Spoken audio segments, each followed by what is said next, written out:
Should the Church of Scientology, or any church, be tax exempt? Let's take a look at it.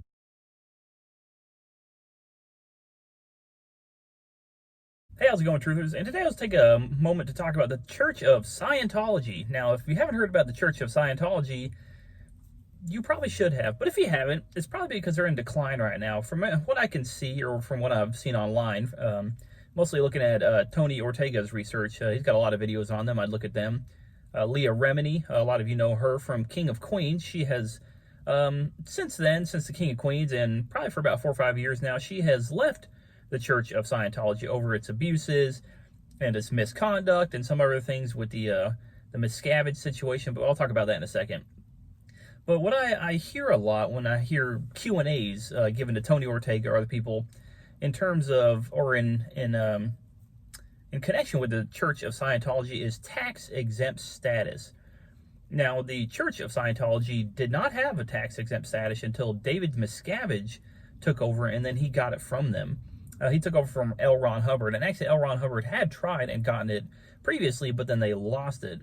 Well, David Miscavige, who is the current leader of the Church of Scientology, got the tax-exempt status back. I believe it was in the 80s or 90s. I can't remember off the top of my head, I'm afraid. But this has caused a lot of stir, and a lot of people are using this, the fact that Scientology has a tax-exempt status, as a way to attack every church's tax-exempt status, mostly Protestant and Catholic churches.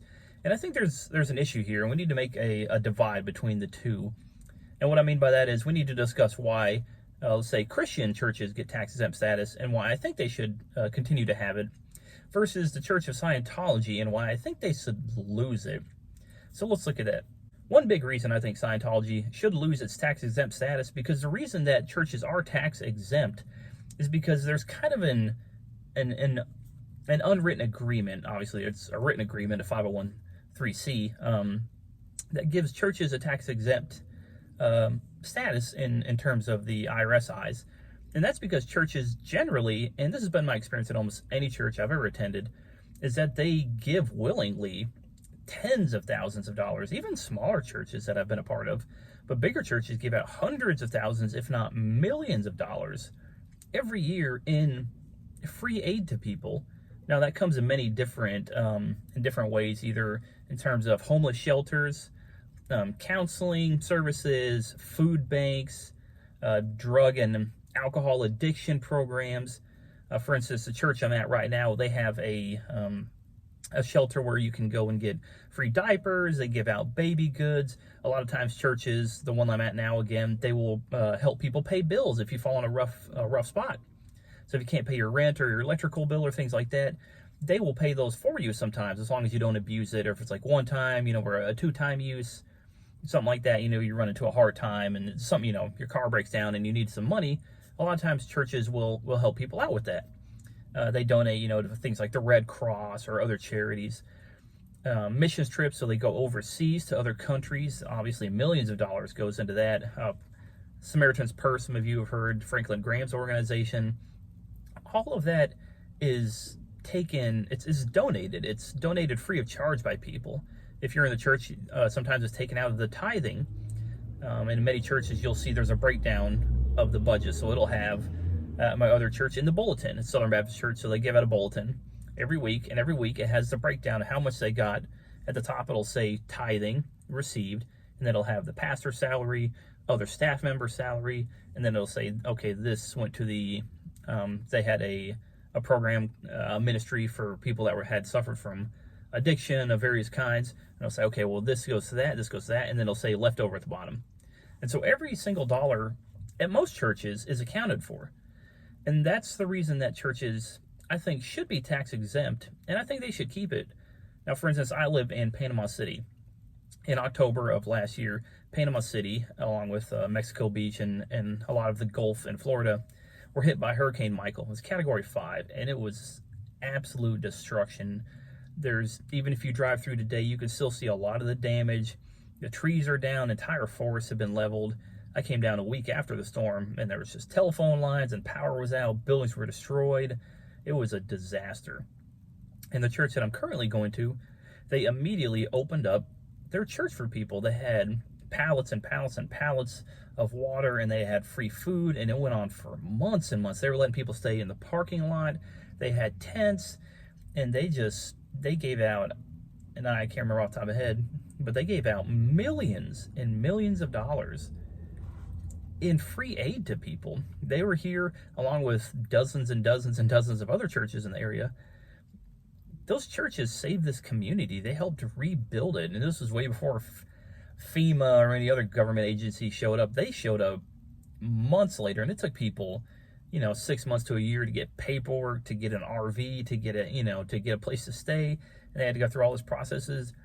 And the churches were there the day after, giving their time, their resources, when they didn't have anything.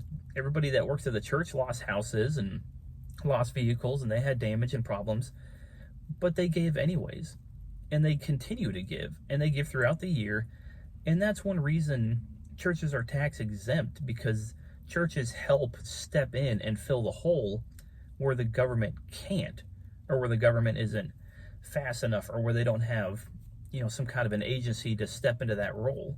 So I think tax exemption is probably a good thing for churches, because whatever money we would pay in taxes would be, the government would decide where it would go from there.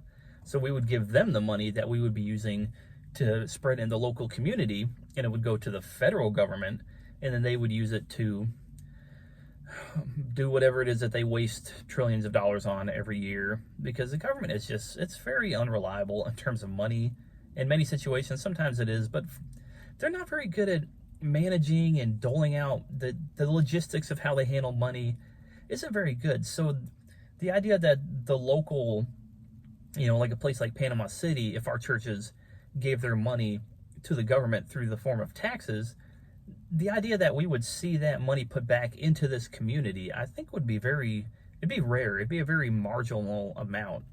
Whereas if they're tax exempt, they can decide where in the local community it goes. A homeless shelter, a food bank, helping, an addiction ministry, things like that.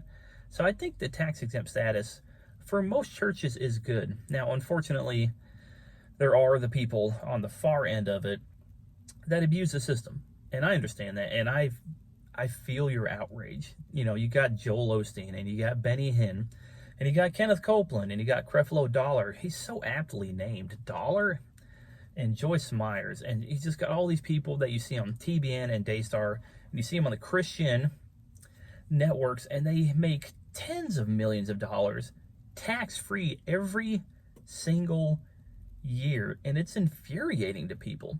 It's infuriating to me, and I am a Christian, and I understand that. And people go with that, and they say, well, these Christians are just making millions of dollars, and they're keeping it and buying these mega, mansions and condos and traveling the world, and they got private jets, and Jesse Duplantis needs another jet worth, whatever. And we see these, and I understand, but those ministries are very marginal. Now, they are unfortunately, the public face of Christianity. So that's where most of the attention goes. But, 95% of the churches they're just good people. It's a church with 100 to 200 people, maybe 300 people. And some of the churches are, these family churches, you got 20 people. Most churches they have good intent, and their money goes to good places. So I understand if you see the excess, in the public, in the mainstream media and things like that, but that's not where the majority of the money goes, and that's not how the majority of churches work. So I would ask, please don't judge Christianity and our tax exempt status just based on a couple of extremely rich, extremely bad apples that really just make the whole lot look bad.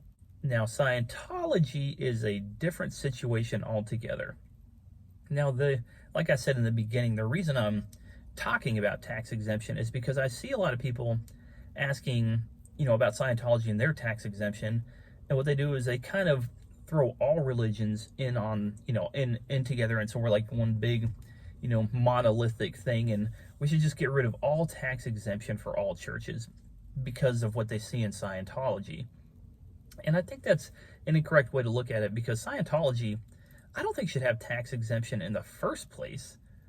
There's no sign that they give out any money, and there's no reason that they merit a tax-exempt status.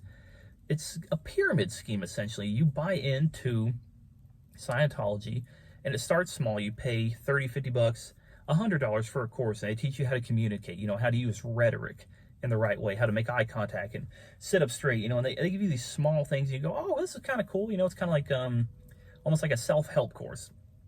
And then they get you in, and they're like, all right, well, we have these different levels. You got these OT levels, right? I think it's operating Thetan, I believe is the name of it. It goes from OT1 all the way to OT8. So you get into OT1, and you're paying a couple $100 here and there, and you get to slowly move up.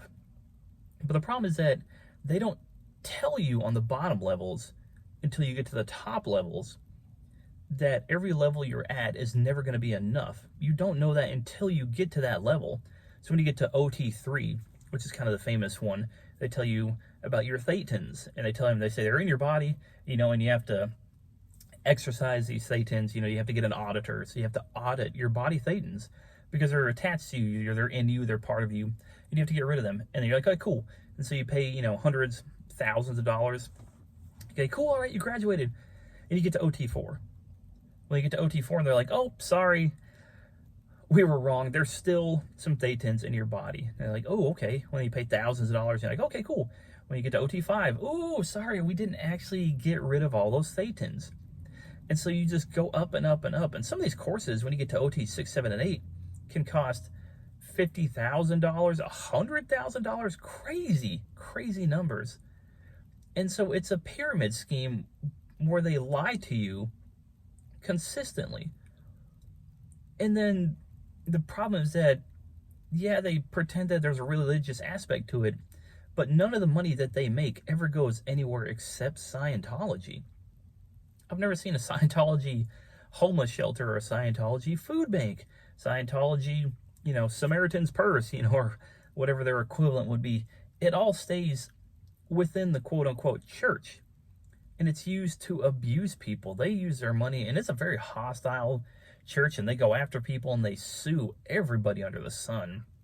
I wouldn't be shocked if this video got flagged or something like that, demonetized. I mean, I don't make any money on YouTube because I'm not a big enough content creator yet, but even something as small as this, could get flagged, and they're very hostile towards everyone outside the church.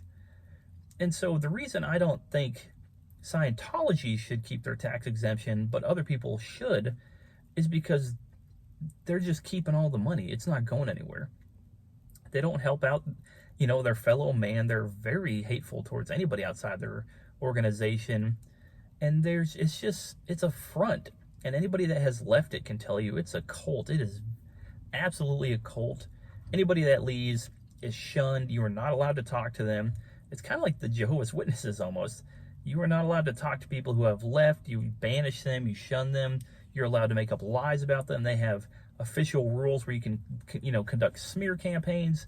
So I don't think Scientology should keep their tax-exempt status, but I don't think that everybody else should be lumped in together with them. That's my thoughts on it, guys. I hope you liked this video. Comment down below. Let me know, what do you think? Should churches keep their tax exemption?